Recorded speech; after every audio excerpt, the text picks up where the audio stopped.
जय श्री कृष्ण, राधे राधे, जय जगन्नाथ, राम राम। एक बार फिर से आपका स्वागत है आपके अपने channel catch all colours with Aarti पे। आज आपके सामने मैं फिर से एक छोटी सी लघु कथा लेके आई हूँ। आज की कथा है एक अमीर सेठ की। तो एक नगर में एक अमीर सेठ रहा करता था। उसके पास धन संपदा की कोई कमी नहीं थी। ईश्वर का दिया हुआ सब कुछ था। उस अमीर सेठ के यहाँ एक नौकर काम किया करता था। सेठ अपने नौकर से तो बहुत खुश था, लेकिन जब भी उसके जीवन में कुछ भी गलत होता, कोई भी उसे कटु अनुभव होता किसी चीज़ को लेके, तो वो ईश्वर को गाली देने लगता। कोई बात बिगड़ी नहीं कि बस भगवान के ऊपर चढ़ाई शुरू हो गई कि भगवान तो ऐसे हैं, भगवान तो वैसे हैं, भगवान ने ऐसा कर दिया। एक दिन वो अमीर सेठ ककड़ी खा रहा था। अब संयोग की बात ये थी कि वो ककड़ी कच्ची और कड़वी दोनों निकल गई। सेठ ने अब वो ककड़ी अपने नौकर को बुलाकर उसे दे दी। नौकर ने बड़े चाव से साथ उस ककड़ी को खाया, मानो कि बहुत ही स्वादिष्ट ककड़ी हो। सेठ बहुत देर तक उसे ध्यान से देखता रहा।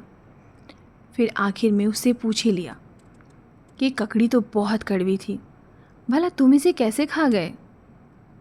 नौकर हाथ जोड़ के बहुत ही विनम्रता के साथ बोला, आप मेरे मालिक हैं, रोज़ ही स्वादिष्ट भोजन देते हैं। अगर एक दिन कुछ कड़वा दे भी दिया तो उसे स्वीकार करने में क्या हर्ज है? सेठ को अपनी भूल समझ लगते देर न लगी। उसे समझ आ गया कि वो कहाँ क्या गलती कर रहा है।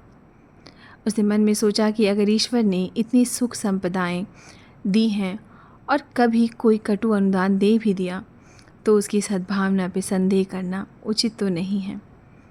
वो नौकर और कोई नहीं, प्रसिद्ध चिकित्सक हकीम लुकमान थे। असल में यदि हम समझ सकें तो जीवन में कुछ भी होता है सब ईश्वर की मर्जी और उनकी दया से होता है। भगवान जो कुछ करते हैं वो हमारे अच्छे के लिए करते हैं, भले के लिए करते हैं। इसलिए कभी भी अपने ईश्वर के दिए हुए किसी कटु अनुभव पे, किसी कड़वे अनुभव पे कोई शंका मत कीजिए, कोई संदेह मत कीजिए। भगवान के जो प्रिय होते हैं, भगवान उनकी परीक्षा समय समय पर लेते ही रहते हैं। और जैसे कि इस कहानी में उस नौकर ने कहा कि जब हमारे मालिक रोज़ हमें स्वादिष्ट भोजन देते हैं तो एक आध कटु अनुभव या कड़वा अनुभव दे भी दिया तो उसमें क्या हर्ज है। हमें उसे भी सहर्ष स्वीकार करके अपने जीवन में आगे बढ़ने की कोशिश करनी चाहिए। तो ये थी आज की कहानी। आपको कैसी लगी ज़रूर बताइएगा। फिर मिलेंगे ऐसी ही किसी कथा, कहानी और किस्सों के साथ। तब तक के लिए जय श्री कृष्ण, राधे राधे, जय जगन्नाथ।